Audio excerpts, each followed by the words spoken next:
नमस्कार विद्यार्थी मित्रांनो, इंडियन पॉलिटी बाय विके शिंदे या यूट्यूब चॅनलमध्ये आपलं स्वागत आहे. मित्रांनो, आपणास माहीत असेल 8 एप्रिल 2025 रोजी सर्वोच्च न्यायालयाने तामिळनाडू सरकार आणि तामिळनाडूचे राज्यपाल यांच्यात जो वाद खूप दिवसापासून या ठिकाणी विधेयकाच्या मंजुरीवरून सुरू होता, त्याविषयी एक महत्त्वपूर्ण निकाल जो काय तो सर्वोच्च न्यायालयाने देऊ केलेला आहे.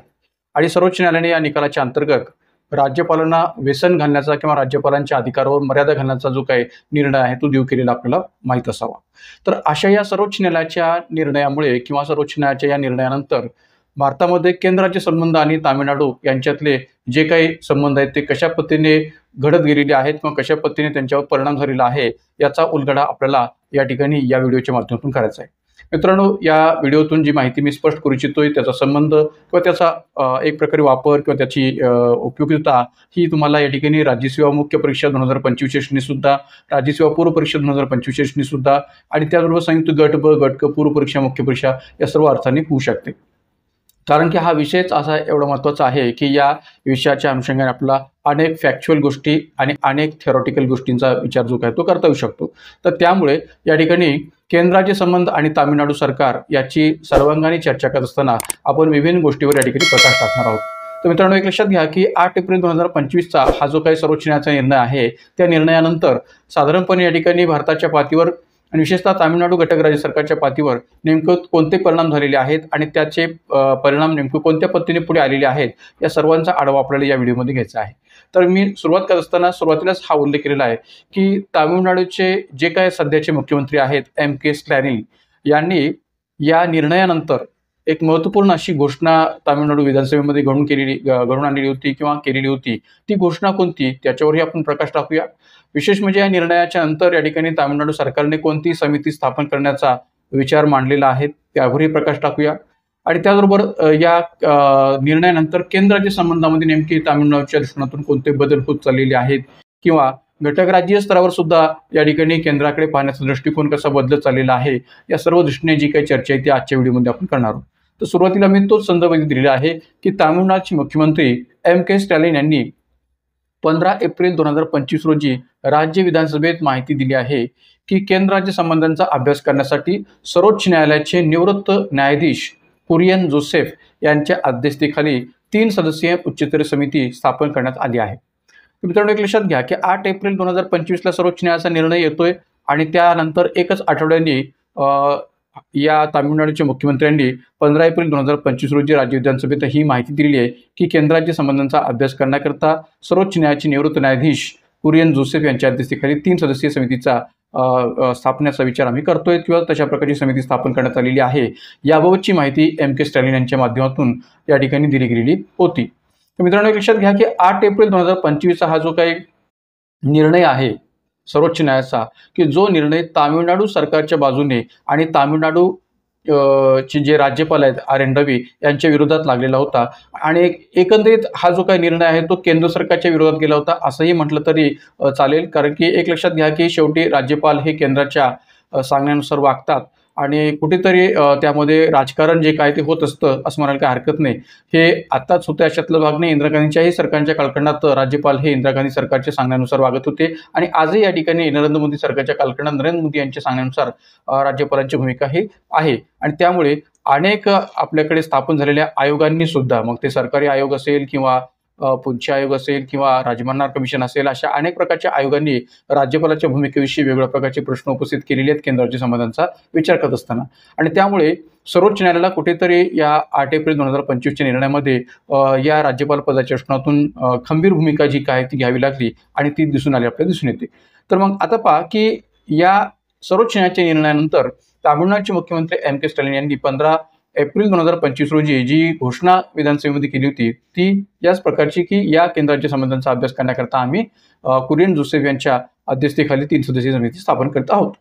आणि मग ही समिती जानेवारी 2026च्या अखेरीस आपला अंतरिम अहवाल सादर करेल आणि संपूर्ण अहवाल 2 वर्षानंतर सादर केला जाईल असं या ठिकाणी या अंतर्गत स्टॅलिन यांनी स्पष्ट केलेलं आहे की जानेवारी 2026च्या अखेरीस अंतरिम अहवाल आणि संपूर्ण अहवाल जो आहे तो 2 वर्षानंतर सादर केला जाईल या समितीच्या माध्यमातून की जी समिती केंद्राच्या संबंधांचा अभ्यास करण्याकरता M.K. स्टॅलिन यांच्या माध्यमातून स्थापन केली गेली आहे.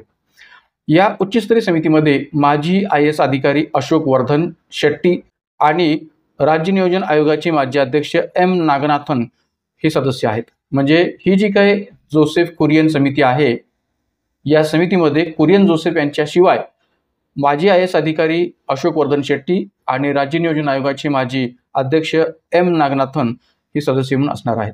तर अशा प्रकारची ही जी काही 3 सदस्यीय समिती आहे, ज्याचा विचार राज्य विधानसभेमध्ये M.K. स्टॅलिन यांनी मांडलेला आहे 15 एप्रिल 2025 रोजी. न्यायमूर्ती कुरियन जोसेफ हे आणि तामिळनाडू यांचा जेव्हा आपण संदर्भ विचार घेऊ, तर या ठिकाणी आपल्याला सांगता येईल की न्यायमूर्ती कुरियन हे केरळचे रहिवासी असले तरी त्यांचा तामिळनाडूशी सांस्कृतिक व सामाजिक संबंध आहे आणि म्हणूनच कुरियन जोसेफ यांची निवड या समितीच्या अध्यक्षपदी M.K. स्टॅलिन यांनी केलेली आहे. कारण की कुरियन हे भलेही केरळमधले असले किंवा केरळचे रहिवासी असले तरी तामिळनाडूशी त्यांचा सामाजिक व सांस्कृतिक संबंध आहे. सर्वोच्च न्यायालयात त्यांनी अनेक प्रकरणांमध्ये केंद्र राज्य संबंध, सामाजिक न्याय आणि अल्पसंख्याक हक्कांवर महत्त्वपूर्ण निर्णय दिले आहेत. म्हणजे पहा की M.K. स्टॅलिन यांनी उगाचच कुरियन जोसेफ यांचा या अध्यक्षपदी, या समितीच्या अध्यक्षपदी विचार केलेला आहे असं नाहीये. तर विचार करूनच या ठिकाणी न्यायमूर्ती कुरियन जोसेफ यांचा या समितीच्या अध्यक्षपदी M.K. स्टॅलिन यांनी विचार केलेला आहे. का तर एकतर ते केरळचे रहिवासी जरी असले तरी तामिळनाडूशी वेगळ्या अर्थाने ते जोडले गेलेले आहेत आणि एवढंच नव्हे तर त्यांचं अगोदरचं सर्वोच्च न्यायालयाचं जर रेकॉर्ड जर पाहिलं तर असं दिसून येईल की अनेक प्रकरणामध्ये त्यांनी केंद्राचे संबंध, सामाजिक न्याय, अल्पसंख्याक हक्कांवर महत्त्वपूर्ण निर्णय दिलेले आहेत. तर त्यामुळे कुरियन जोसेफ यांची या समितीच्या अध्यक्षपदी M.K. स्टॅलिन यांनी विचार केलेला आहे. त्यांनी म्हणजेच कुरियन जोसेफ यांनी तामिळनाडूतील सामाजिक शैक्षणिक सुधारणांवर चर्चा केली आहे. विशेषतः मागासवर्गीय आणि दलित समुदायांच्या हक्कांसाठी बरेच प्रयत्न त्यांनी केलेले आहेत असंही म्हणायला जागा होती. म्हणजे एकंदरीत कुरियन जोसेफ यांचं जर आपण काम पाहिलं सर्वोच्च न्यायालयाच्या स्तरावर न्यायाधीश या अर्थाने, तर ते अनेक अंगांशी जोडलं गेलेलं आहे. केंद्राच्या संबंधाशी जोडलं गेलेलं आहे, सामाजिक न्यायाशी जोडलं गेलेलं आहे, अल्पसंख्याकांच्या हक्कांशी जोडलं गेलेलं आहे, सामाजिक शैक्षणिक सुधारणांच्या दृष्टीने जोडलं गेलेलं आहे आणि मागासवर्गीय दलित समुदायांच्या सामाजिक व शैक्षणिक सुधारणांच्या दृष्टीने सुद्धा त्यांचा संदर्भ आपल्याला स्पष्ट करता येतो. तर त्यामुळे न्यायमूर्ती कुरियन जोसेफ यांचा तामिळनाडू सरकारच्या माध्यमातून किंवा M.K. स्टॅलिन यांच्या माध्यमातून या समितीच्या अध्यक्षपदी विचार करण्यामागचा जो हेतू आहे तो या सर्व अंगाने आहे हे सांगता येऊ शकेल.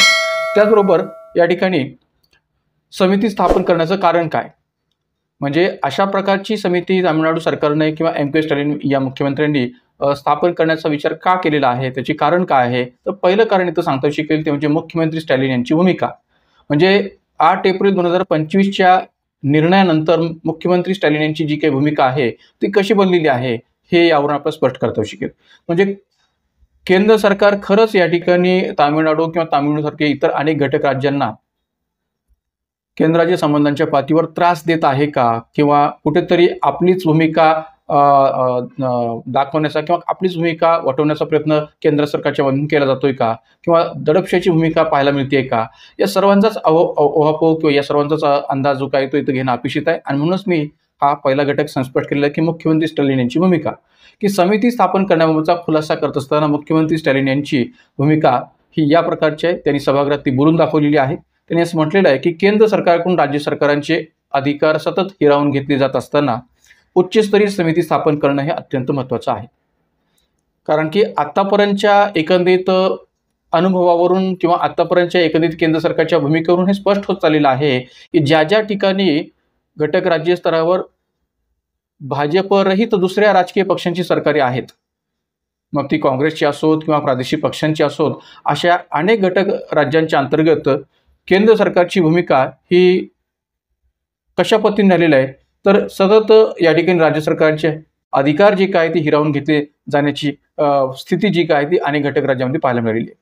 मग ते तामिळनाडूमध्ये असेल, केरळमध्ये असेल, अदरवाईज या ठिकाणी इतर कोणत्याही घटक म्हणजे साऊथचीच घटक राज्यातला भाग नाही आहे.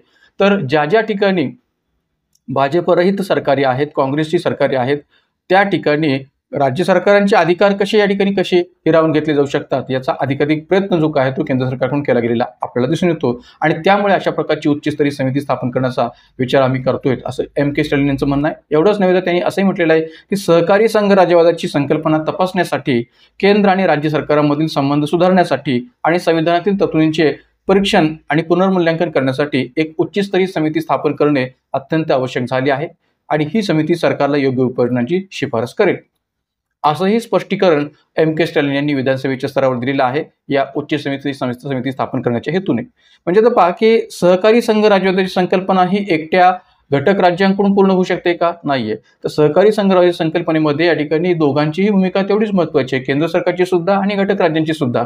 केंद्राने घटक राज्यांना सहकार्य करणं अपेक्षित आहे, घटक राज्य सरकारने केंद्र सरकारला सहकार्य करणं अपेक्षित आहे. तेव्हाच संघराज्यवादाची संकल्पना ही या ठिकाणी साध्य होऊ शकते.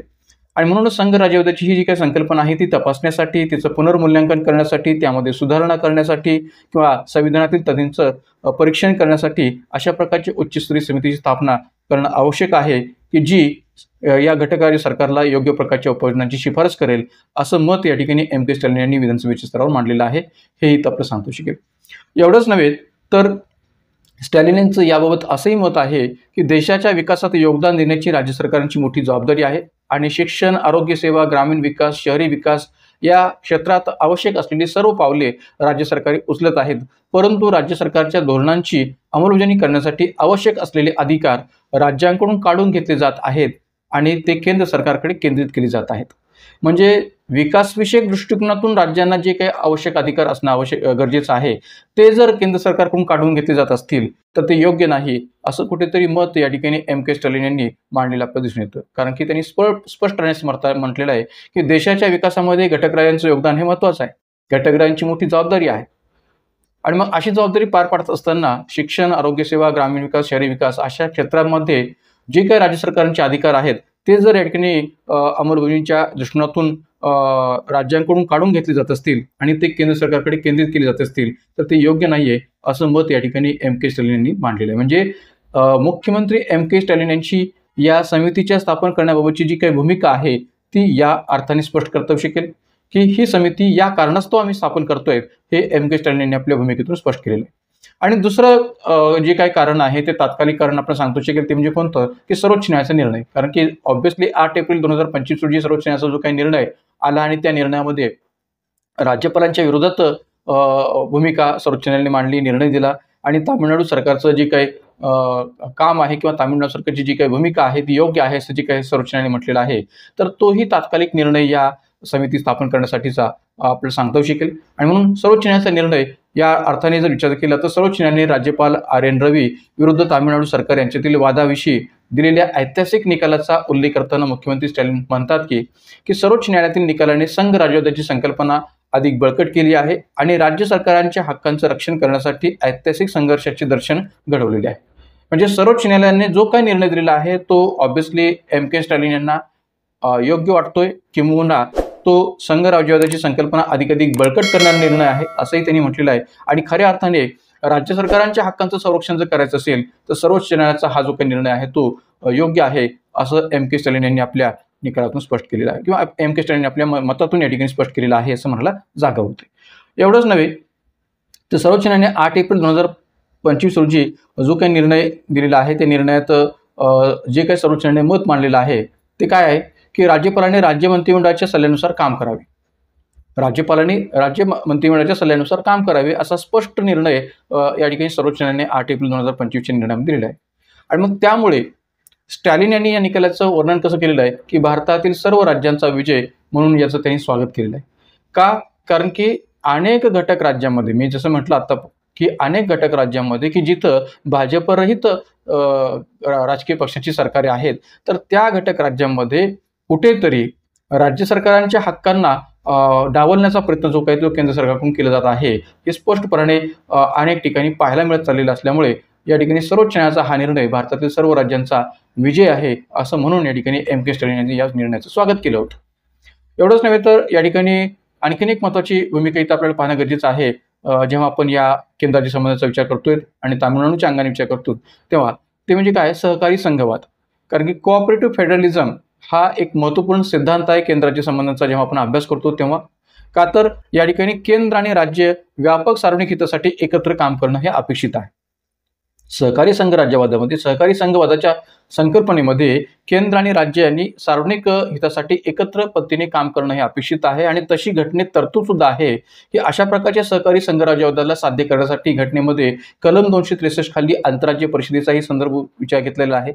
केंद्रीय वित्त आयोगाचाही संदर्भ अनुच्छेद 280 खाली विचार घेतला गेलेला आहे आणि अशा प्रकारच्या संस्था स्थापन करून सहकारी संघ राज्यवाद कसा विकसित करता येऊ शकेल याचा प्रयत्न या ठिकाणी केला गेलेला आहे भारतीय संविधानामध्ये, हेही इथं आपल्याला स्पष्ट करता येऊ शकेल. तर त्यामुळे सहकारी संघवादाची संकल्पना साध्य करत असताना या ठिकाणी महत्त्वपूर्ण असा हा उल्लेख आहे किंवा एक प्रकारे केंद्र आणि घटक राज्य यांनी समन्वयाची भूमिका ठेवली पाहिजे, सहकार्याची भूमिका ठेवली पाहिजे. त्यानंतर केंद्र राज्य संबंधातील तामिळनाडूचा दृष्टिकोन, कारण की जेव्हा आपण केंद्र राज्य संबंधांचा तामिळनाडूच्या अंगाने विचार करतोय तेव्हा तामिळनाडूचा दृष्टिकोन केंद्र राज्य संबंधाच्या बाबतीत कसा आहे याचाही विचार करण्याची गरज आहे. की तामिळनाडू हे भारतातील प्रगतिशील आणि आर्थिकदृष्ट्या मजबूत राज्य आहे. मात्र केंद्र राज्य संबंधाबाबत तामिळनाडूने अनेकदा केंद्राच्या धोरणांवर प्रश्न उपस्थित केले आहेत. म्हणजे असं नाही की या ठिकाणी आत्ताच्याच नरेंद्र मोदी सरकारच्याच धोरणावर प्रश्न उपस्थित केलेले आहेत अशाचा भाग नाही, तर या आधी सुद्धा जी काही सरकारे भारतामध्ये केंद्र स्तरावर होऊन गेलेली आहेत, मग ती इंदिरा गांधींच्या सरकारच्या कालखंडातला भाग असो किंवा पी.व्ही. नरसिंह सरकारच्या काँग्रेस सरकारच्या कालखंडातला भाग असो किंवा मनमोहन सिंग सरकारच्या कालखंडातला भाग असो, म्हणजे अनेक वेगवेगळ्या राजकीय पक्षांच्या केंद्र सरकारच्या धोरणांचा भाग असो, त्या प्रत्येक धोरणांवर केंद्र सरकारांच्या प्रत्येक धोरणांवर त्या तामिळनाडू सरकारने अनेकदा प्रश्न उपस्थित केलेले आहेत. मग ते प्रश्न विशेषतः वित्तीय स्वायत्तेच्या दृष्टीने असोत, कर वाटपाच्या दृष्टीने असोत, सांस्कृतिक भाषिक मुद्द्यांवर असोत, प्रत्येक वेळेस या ठिकाणी अशा प्रकारचे प्रश्न हे तामिळनाडू सरकारने उपस्थित केलेले आहेत केंद्र राज्य संबंधांच्या अंतर्गत केंद्र सरकारच्या धोरणांबाबत. तामिळनाडूमधील राजकीय पक्ष, मग तो DMK असो किंवा AIADMK असो, यांनी केंद्र सरकारच्या कथित केंद्रीकरण धोरणाविरुद्ध आवाज उठवलेला आहे. म्हणजे आत्ताच नव्हे तर पहिल्यापासूनच केंद्र सरकारच्या केंद्रीकरणविषयक धोरणाबाबत आवाज उठवलेला आहे. आता याचा अधिकाधिक उलगडा का होतोय किंवा याची अधिकाधिक चर्चा का होतीये का, तर सध्याच्या असणाऱ्या नरेंद्र मोदी सरकारची किंवा मागच्या काही कालावधीपासून जे भारतामध्ये या ठिकाणी भाजप शासित सरकार आहे त्याचा या ठिकाणी संदर्भ काय विचार घेतला जातोय, कारण की जेव्हापासून भाजप सरकार सत्तेवर आलेलं आहे तेव्हापासून कुठेतरी केंद्रीकरणाच्या भूमिकेमध्ये वाढ झालेली आहे असं या ठिकाणी म्हटलं जातंय आणि त्यामुळे तामिळनाडूमधील राजकीय पक्ष विशेषतः DMK असोत AIADMK असोत यांनी केंद्र सरकारच्या कथित केंद्रीकरण धोरणाविरोधात आवाज उठवलेला आहे असं म्हणायला जागा होते. मग ते GST संबंधीचा कर असो, तामिळनाडूने GST लागू झाल्यामुळे राज्यांच्या वित्तीय स्वायत्तेवर परिणाम झाल्याचा दावा केला आहे का, तर यामुळे राज्यांना स्वतंत्रपणे कर आकारणीचा अधिकार कमी झालेला आहे. कारण की ऑब्व्हियसली या ठिकाणी GST परिषद आहे, GST परिषदेच्या माध्यमातून घटक राज्यांनी GSTचा कशा पद्धतीने विचार करावा, केंद्र सरकारने GSTचा कसा विचार करावा हे GST काउन्सिलच्या माध्यमातून निश्चित होतं. पण जरी तसं असलं तरी सुद्धा तामिळनाडूचा असा दावा आहे की GST लागू झाल्यामुळे राज्यांच्या वित्तीय स्वायत्तेवर परिणाम होतोय आणि यामुळे राज्यांना स्वतंत्रपणे कर आकारणीचा अधिकार जो काय तो कमी झालेला आहे असं देखील या ठिकाणी तामिळनाडूचं याबाबत म्हणणं आहे. तर त्यामुळे तामिळनाडूचा केंद्र राज्य संबंधाच्या बाबतीतचा जो दृष्टिकोन आहे तो या अर्थाने सुद्धा सांगता येईल.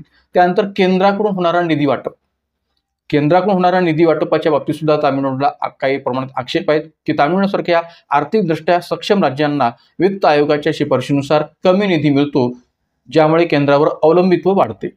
कुणाचं? तामिळनाडूचं किंवा तामिळनाडूसारख्या इतर अनेक घटक राज्यांचं. म्हणजे तामिळनाडूचा असा आरोप आहे किंवा तामिळनाडू सरकारचा असा आरोप आहे की आर्थिकदृष्ट्या सक्षम राज्यांना वित्त आयोगाच्या शिफारशीनुसार कमी निधी मिळतो आणि ऑब्व्हियसली ज्यावेळेस GST बाबतचा कर आपल्याकडे लागू केला गेला होता त्यावेळेस अनेक विकसित घटक राज्यांनी, भारतातल्या अनेक विकसित घटक राज्यांनी, मग ते महाराष्ट्र असो, गुजरात असो, केरळ असो किंवा एक प्रकारे तामिळनाडू असो, गोवा असो, अशा अनेक घटक राज्यांनी या GSTच्या बाबतीत कुठं ना कुठं या ठिकाणी प्रश्न उपस्थित केले होते की या GSTच्या लागू होण्यामुळे आर्थिकदृष्ट्या जे सक्षम घटक राज्य आहेत त्यांना नुकसान होणार आहे असं मत मांडलेलं होतं. तर त्याचाच संदर्भ या ठिकाणी घेऊन या ठिकाणी तामिळनाडूचं सरकारचं असं म्हणणं आहे की निधी वाटपाच्या अंतर्गत वित्त आयोगाच्या शिफारशीनुसार कमी निधी तामिळनाडूला मिळतो की ज्यामुळे केंद्रावरचं तामिळनाडूचं अवलंबित्व किंवा अवलंबून राहण्याचं जे काही प्रमाण आहे ते वाढतं असा उल्लेख या ठिकाणी केलेला आहे. त्यानंतर भाषा आणि संस्कृती, म्हणजे जसा वित्तीय बाबतीचा वाद आहे तसा भाषा आणि सांस्कृतिक दृष्टीने सुद्धा वाद आहे असं म्हणायला जागा उरते. कशा पद्धतीने? तर हिंदी आणि संस्कृतच्या कथित सक्ती विरोधात तामिळनाडूने आंदोलने केलेली आहेत. कारण की एक लक्षात घ्या की जी काही साऊथर्न ची घटक राज्य आहेत, मग ते तामिळनाडू असो, केरळ असो, अदरवाईज या ठिकाणी कर्नाटक असो किंवा आंध्र प्रदेश असो, तेलंगणा असो, ओडिशा असो, या साऊथ इंडियन घटक राज्यांना आपली मातृभाषा ही अधिकाधिक प्रिय आहे आणि ते हिंदीला विरोध करतात. कारण ही द्रविडियन संस्कृती असल्यामुळे द्रविड संस्कृतीचा अभिमान त्यांना आहे आणि कुठेतरी आर्यांची हिंदी भाषा अशा अर्थाने ते त्याला विरोध करतायत आणि म्हणून या ठिकाणी हिंदीची सक्ती म्हणा किंवा संस्कृतच्या कथित सक्तीविरोधात सुद्धा तामिळनाडूने आंदोलने केलेली आहेत की ज्यामुळे केंद्राच्या संबंधामध्ये तणाव निर्माण झालेला आहे असंही म्हणायला जागा होतं. म्हणजे अशा विभिन्न दृष्टिकोनातून केंद्राच्या संबंधांचा विचार तामिळनाडूच्या बाबतीत करता येऊ शकतो आणि म्हणून केंद्राचे संबंध आणि तामिळनाडूचा दृष्टिकोन याचा या वेगवेगळ्या मुद्द्यांच्या माध्यमातून आपण विचार केलेला आहे. त्यानंतर न्यायमूर्ती कुरियन यांचे केंद्राच्या संबंधाबाबतचं योगदान, म्हणजे ज्या न्यायमूर्ती कुरियन जोसेफ यांच्या अध्यक्षतेखाली केंद्राच्या संबंधांचा अभ्यास करण्यासाठी ही समिती गठीत करण्यात आलेली आहे, तर त्या न्यायमूर्ती कुरियन यांचे केंद्राच्या संबंधाबाबतचं योगदान कसं आहे हेही इथं पाहणं गरजेचं आहे की न्यायमूर्ती कुरियन यांनी सर्वोच्च न्यायालयात असताना अनेक खटल्यामध्ये केंद्राच्या संबंधावर भाष्य केलेलं आहे. उदाहरणार्थ त्यांनी संघवादाच्या तत्वांचे समर्थन केले आणि राज्यांच्या स्वायत्तेच्या बाजूने मत व्यक्त केलेलं आहे.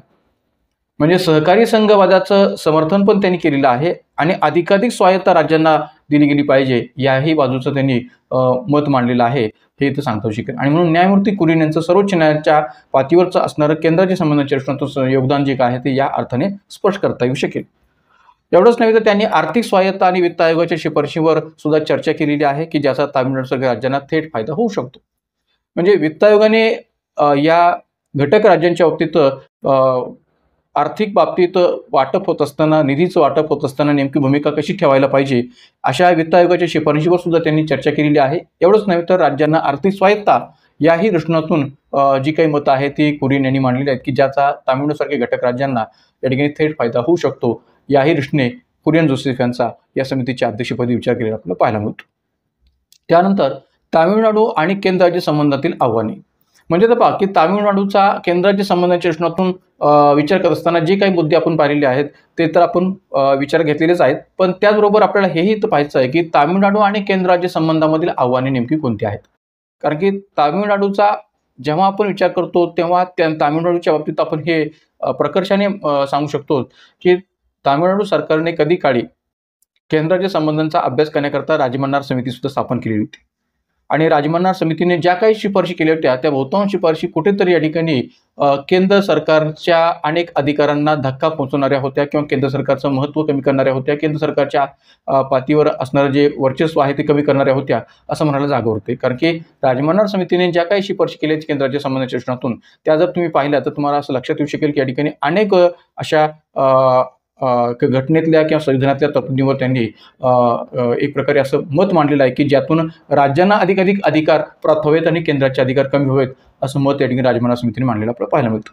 म्हणजे एकंदरीत जर विचार केला तर 1969ची जी काही राजमन्नार समिती आहे त्याच धर्तीवर या ठिकाणी कुरियन जोसेफ समितीचा विचार जो काय आहे तो तामिळनाडू सरकारच्या माध्यमातून सध्या केला जातोय की काय हा प्रश्न इथं निश्चितपणे उपस्थित होतोय. आणि त्यामुळे तामिळनाडू आणि केंद्राच्या संबंधामधील आव्हाने नेमकी कोणती आहेत याचा इथं विचार करणं गरजेचं आहे. तर त्यामध्ये प्रमुख आव्हाने खालीलप्रमाणे सांगता येतील. ते म्हणजे पहिलं आव्हान कोणतं तर वित्तीय स्वायत्ता, की तामिळनाडूला केंद्राकडून अपेक्षित निधी मिळत नाही. विशेषतः आपत्ती निवारण, नैसर्गिक आपत्तीच्या दृष्टीने निवारण करण्याच्या दृष्टीने जो काही निधी आहे तो प्राप्त होणं अपेक्षित आहे पण तो मिळत नाही आणि विकास प्रकल्पांसाठी सुद्धा लागणारा जो आवश्यक निधी आहे तो मिळत नाही आणि त्यामुळे त्याकरता एक प्रकारे वित्तीय स्वायत्तेचा मुद्दा जो काय आहे तो एक आव्हान म्हणून सांगता येऊ शकेल. दुसरा मुद्दा आहे तो म्हणजे भाषिक आणि सांस्कृतिक ओळख, कारण की द्रविडियन संस्कृतीचा विचार करता केंद्र सरकारच्या हिंदी आणि संस्कृतच्या भाषेला सक्ती करण्याचा जो काही दृष्टिकोन आहे किंवा हिंदीची सक्ती करण्याचा जो काही दृष्टिकोन आहे या धोरणामुळे तामिळ भाषा आणि संस्कृतीला धोका असल्याची भावना सुद्धा तामिळियन जनतेमध्ये किंवा तामिळनाडू सरकारमध्ये निर्माण झालेली आपल्याला पाहायला मिळते. तर त्यामुळे भाषिक आणि सांस्कृतिक ओळख हे सुद्धा एक महत्त्वपूर्ण आव्हान आहे आणि ऑब्व्हियसली या ठिकाणी तामिळनाडू सरकारने नवीन शैक्षणिक धोरण 2020च्या अंमलबजावणीच्या पातळीवर या ठिकाणी त्रिभाषा सूत्राला विरोध केलेला आपल्याला पाहायला मिळतो. कारण की केंद्र सरकार महाराष्ट्रात असो काय किंवा तामिळनाडूत असो काय हिंदीची सक्ती करण्यावर भर देत आहे आणि मग अशामुळे या ठिकाणी महाराष्ट्राने या हिंदीच्या सक्तीला विरोध केला, तसं तामिळनाडूने सुद्धा हिंदीच्या सक्तीला विरोध केलेला आपल्याला पाहायला मिळतो. तर त्यामुळे भाषिक आणि सांस्कृतिक ओळख हे पण एक मोठं आव्हान केंद्राच्या संबंधाच्या पातळीवर तामिळनाडूच्या दृष्टीने स्पष्ट करता येईल. त्यानंतर राज्यांच्या अधिकारांवर अतिक्रमण, म्हणजे GST असो किंवा नीटची एक्झाम असो, राष्ट्रीय शैक्षणिक धोरण यासारख्या धोरणामुळे सुद्धा राज्यांचं शिक्षण आणि कर आकारणीवरील अधिकार कमी झालेले आहेत असंही म्हणणं तामिळनाडूच्या बाबतीत लागू पडतं. कारण की एक लक्षात घ्या की जीएसटीच्या बाबतीत वित्तीय बाबतीत कसा परिणाम झालेला आहे, वित्तीय स्वायत्तेवर कसा परिणाम झालेला आहे याचा उलगडा मी मगाशीच केलेला आहे. पण नीटची जी एक्झाम आहे की ज्या नीटच्या एक्झाममध्ये कुठेतरी तामिळनाडू सरकारला त्यातून बाहेर पडायचं आहे आणि त्यावर तामिळनाडू सरकारने अनेक वेळा या ठिकाणी आक्षेपसुद्धा घेतलेला आहे की नीटच्या एक्झामचं स्वरूप आणि त्याच्यावर घेतले जाणारे तामिळनाडू सरकारचे आक्षेप. तर याच्या दृष्टीकोनातून नीटमधून बाहेर पडण्याचा दृष्टिकोन जो काय तो तामिळनाडू सरकारचा आहे.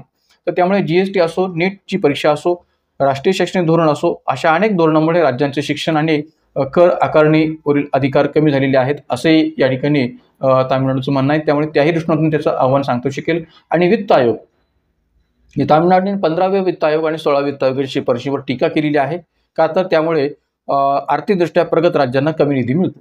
जसं मी मगाशी म्हटलं होतं की वित्त आयोगाच्या माध्यमातून जो काही निधी आर्थिकदृष्ट्या प्रगत राज्यांना मिळाला पाहिजे तो ज्या पद्धतीने मिळायला पाहिजे, ज्या प्रमाणात मिळायला पाहिजे तो मिळत नाहीये असा आक्षेप तामिळनाडू सरकारचा आहे. आणि म्हणून तोच मुद्दा त्यांनी म्हटलेला आहे 15वे वित्त आयोग आणि 16व्या वित्त आयोगाच्या शिफारशींच्यावर टीका करत असताना की आर्थिकदृष्ट्या प्रगत राज्यांना जो काही या ठिकाणी निधी मिळणं अपेक्षित आहे केंद्राकडूनचा तो योग्य पद्धतीने मिळत नाही, तो कमी प्रमाणात मिळतो. त्यामुळे वित्त आयोग हाही एक मोठं केंद्राच्या संबंधामधलं आव्हान म्हणून सांगता येऊ शकेल. तर एकंदरीत थोडक्यात काय सांगता येईल या केंद्राच्या संबंधांच्या बाबतीत तामिळनाडूचा विचार करत असताना की केंद्राचे संबंध हा भारतीय संघराज्याचा पाया आहे आणि तामिळनाडू सारखे राज्य यामध्ये महत्त्वपूर्ण भूमिका बजावते. आणि म्हणून तामिळनाडू सारखं राज्य हे महत्त्वपूर्ण भूमिका बजावत असताना जर आपण तामिळनाडूच्या अँगलने इतरही घटक राज्यांचा केंद्राच्या संबंधाच्या पातळीवर विचार केला तर एकच इथे सांगता येऊ शकेल की केंद्र सरकारने सुद्धा घटक राज्यांच्या प्रती सहकारी संघराज्याची भूमिका ठेवली पाहिजे, घटक राज्यांनी सुद्धा केंद्राच्या प्रती सहकारी संघराज्याची भूमिका ठेवली पाहिजे. तरच भारतीय संघराज्याचा पाया जो काय तो योग्य पद्धतीने रोवला जाऊ शकेल किंवा भारतीय संघराज्याचा जो काही गाडा आहे तो योग्य पद्धतीने चालवला जाऊ शकेल.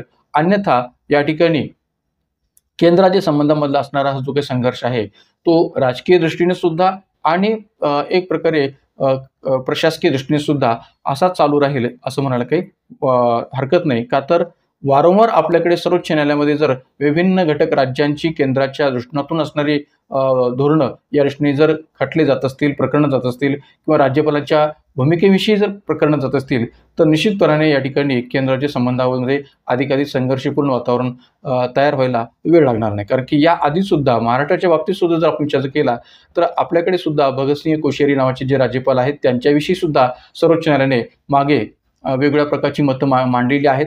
तसंच RN रवी यांच्या बाबतीत सुद्धा मतं जी काय आहे ती 8 एप्रिल 2025च्या निर्णयातून सर्वोच्च न्यायालयाने मांडलेली आपल्याला दिसून येतात. तर त्यामुळे राज्यपाल सारखं पद जे आहे ते कुठेतरी केंद्राच्या संबंधामध्ये पहिल्यापासूनच आपल्याकडे एक संघर्षपूर्ण वातावरण तयार करण्याची भूमिका पार पाडणारं पद म्हणून विचार घेतलं गेलेलं पद आणि त्याच्याविषयी सरकारी आयोग असेल किंवा पुंछ आयोग असेल किंवा राज्य कमिशन असेल अशा वेगवेगळ्या आयोगांनी वेगवेगळ्या प्रकारच्या शिफारशी या राज्यपालाच्या भूमिकेचा विचार करता किंवा राज्यपालाच्या पदाचा विचार करता मांडलेले आहेत. तर त्यामुळे केंद्राच्या संबंधांचा गाडा योग्य पद्धतीने चालवण्यासाठी केंद्र आणि घटक राज्य दोघांचीही या ठिकाणी भूमिका किंवा सहकार्यपूर्ण दृष्टिकोन जो काय तो असला पाहिजे हे इथं आपल्याला थोडक्यात सांगता येऊ शकेल. मित्रांनो, या टॉपिकच्या अनुषंगाने प्रश्न हे वर्णनात्मक पातळीवर कसे विचारले जाऊ शकतात याचाही थोडक्यात आपण उलगडा करूया की केंद्र राज्य संबंधांचे स्वरूप आणि भारतीय संविधानातील त्यांचे नियमन यावर प्रकाश टाका. तामिळनाडूसारख्या राज्यांनी केंद्र सरकारच्या केंद्रीकरण धोरणांवर व्यक्त केलेल्या चिंतांची विश्लेषण करा. 15 गुणांसाठी 250 शब्दात अशा प्रकारचा प्रश्न या टॉपिकच्या अनुषंगाने विचारायला वाव आहे. आता इथं म्हटलंय काय की केंद्र राज्य संबंधाचे स्वरूप आणि भारतीय संविधानातील त्यांचे नियमन यावर प्रकाश टाका. म्हणजे केंद्र राज्य संबंधाचं भारतीय राज्यघटनेच्या पातळीचे जे स्वरूप आहे किंवा तरतुदी आहेत त्याचाही तो आपल्याला विचार करावा लागेल आणि त्या दृष्टिकोनातून जे नियमन त्या दृष्टिकोनातून जे काही नियमन आपल्याकडे केलं आहे केंद्राच्या संबंधाचं नियमन म्हणजे कोणत्या अर्थाने किंवा सहकारी संघ राज्यवादाची भूमिका ही एकट्या केंद्र सरकारवर अवलंबून आहे असंही म्हणता येणार नाही किंवा घटक राज्य सरकारवर अवलंबून आहे असंही म्हणता येणार नाही. दोघांचीही या ठिकाणी सहकारी संघ राज्याच्या बाबतची भूमिका ही योग्य असली पाहिजे आणि त्याबाबतचं नियमन या ठिकाणी कसं आहे संविधानामध्ये त्यावर प्रकाश टाका. आणि त्याचबरोबर तामिळनाडूसारख्या राज्यांनी केंद्र सरकारच्या केंद्रीकरण धोरणावर व्यक्त केलेल्या चिंतांचं विश्लेषण करा की जे काही तामिळनाडू सरकारने आक्षेप घेतलेले आहेत या केंद्र सरकारच्या केंद्रीकरणाच्या भूमिकेवरच्या दृष्टीकोनातून त्याचंही विश्लेषण करा असं या प्रश्नामध्ये म्हटलेलं आहे. त्यानंतर दुसरा प्रश्न अशा प्रकारचा सांगता येऊ शकेल की भारतीय संघ राज्यातील वित्तीय संबंधांचे महत्त्व स्पष्ट करा. तामिळनाडूसारख्या आर्थिकदृष्ट्या प्रगत राज्यांना वित्त आयोगाच्या शिफारशीमुळे निर्माण होणाऱ्या आव्हानांवर चर्चा करा. म्हणजे संघ राज्यातील वित्तीय संबंधांचे महत्त्व स्पष्ट करा. भारतीय संविधानामध्ये वित्तीय संबंधांची आवश्यकता किंवा महत्त्व कसं आहे हे त्यातल्या तरतुदींच्या आधारावर स्पष्ट करावं लागेल. कारण की जसं मी मागाशी आपल्या टॉपिकचा संदर्भ देत असताना म्हटलं होतं की घटक राज्य हे केंद्र सरकारवर अवलंबून आहेत वित्तीय बाबतीत. पण जर का त्यांचं अवलंबित्व किंवा त्यांची अवलंबून राहण्याची जी काही प्रक्रिया आहे ती अधिकाधिक केंद्रावर अवलंबून राहण्याची जर ठेवली गेली तर तेही योग्य नाही आहे. कारण की केंद्रीय पातळीवर केंद्र सरकारने घटक राज्यांना जर अधिकाधिक वित्तीय स्वायत्ता देऊ केली गेली तर ऑब्व्हियसली घटक राज्यसुद्धा केंद्रावरचं अवलंबित्व कमी करतील आणि स्वावलंबी होण्याचा प्रयत्न करू शकतील. या अर्थाने भारतीय संघरातील वित्तीय संबंधांचं महत्त्व हे स्पष्ट करता येऊ शकेल. एवढंच नव्हे तर तामिळनाडूसारख्या घटक आर्थिकदृष्ट्या प्रगत राज्यांना वित्त आयोगाच्या ज्या काही शिफारशी केलेल्या आहेत, 15 वित्त आयोगाने केली असतील, 16 वित्त आयोगाने केलेल्या शिफारशी असतील, तर त्यातून निर्माण होणाऱ्या आव्हानांची सुद्धा चर्चा इथं करा असं या प्रश्नामध्ये म्हटलेलं आहे. त्यानंतर आणखीन एक प्रश्न आपल्याला सांगता शकेल की भारतीय संविधानाचे सहकारी संघराज्याचा सिद्धांत आणि त्याची अंमलबजावणी यावर टिप्पणी करा. की सहकारी संघराज्याची भारतीय संविधानातील जी काही तरतूद आहे त्या तरतुदी नेमक्या कशा आहेत आणि त्याची खऱ्या अर्थाने अंमलबजावणी जी काय आहे ती होते का यावर टिप्पणी करा. आणि तामिळनाडूच्या दृष्टिकोनातून केंद्राच्या संबंधातील तणावाची प्रमुख कारणे कोणती आहेत की केंद्र आणि तामिळनाडू यांच्यामध्ये जी काही केंद्राच्या संबंधाच्या दृष्टिकोनातून तणाव निर्माण झालेला आहे त्याची प्रमुख कारणं कोणती आहेत याचाही उलगडा करा असं या प्रश्नामध्ये म्हटलेलं आहे.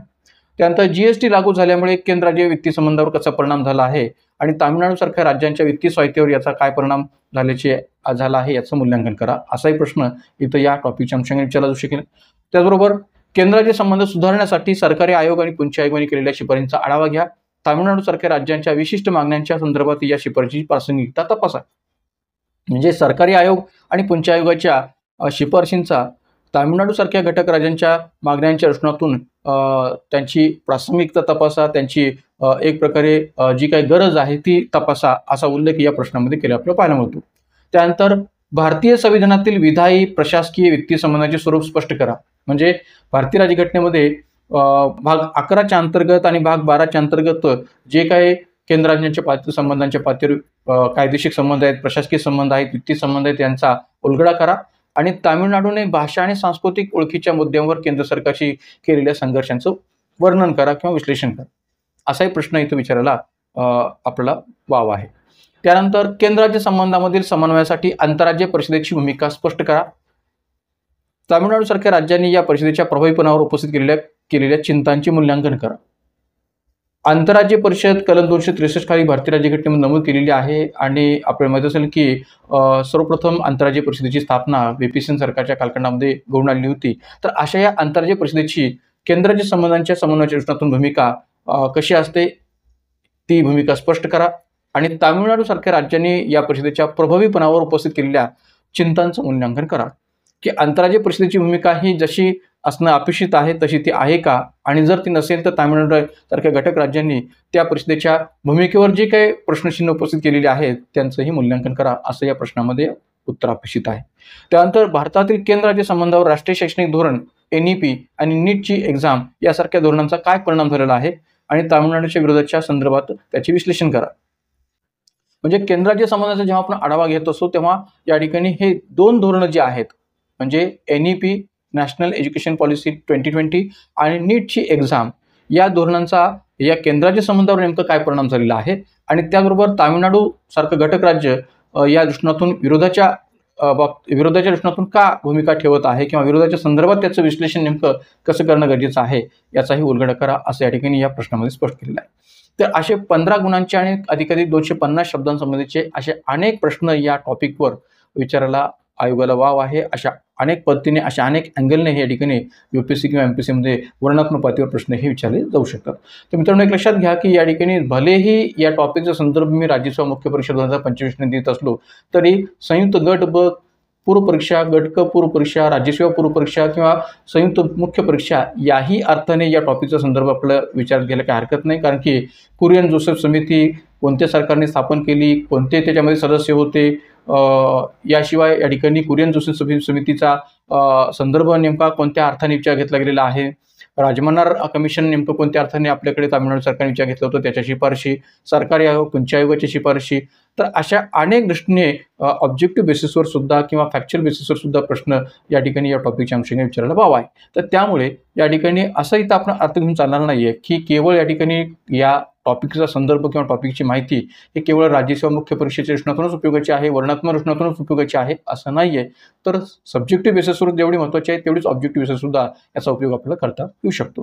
तर त्यामुळे या ठिकाणी या व्हिडिओच्या माध्यमातून आणि या एकंदरीत संबंध माहितीच्या माध्यमातून मी या करंट अफेअर्सशी संबंधित महत्त्वपूर्ण एका टॉपिकवर प्रकाश टाकलेला आहे की जेणेकरून आपल्याला या ठिकाणी तामिळनाडू आणि केंद्राच्या संबंधांचा उलगडा योग्य पद्धतीने करता येऊ शकेल, हा त्या पाठीमागचा हेतू होता.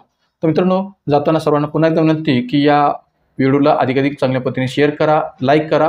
एवढंच नव्हे तर आपल्या Indian polity bye Vicky Shinde या यूट्यूब चॅनलला सुद्धा अधिकाधिक पद्धतीने सबस्क्राईब करा, लाईक करा, शेअर करा की जेणेकरून अशाच प्रकारचे अनेक व्हिडिओज आणि त्याविषयीची माहिती अनेक विद्यार्थ्यांपर्यंत, गरजू विद्यार्थ्यांपर्यंत पोहोचू शकेल आणि राज्यसेवा वर्णात्मक पद्धतीने अभ्यास करणाऱ्या विद्यार्थ्यांना त्याचा फायदा होऊ शकेल. या अर्थाने अशा प्रकारचे करंट अफेअर्स रिलेटेड अनेक व्हिडिओज आपण या ठिकाणी पुढेही कंटिन्यू करणार आहोत.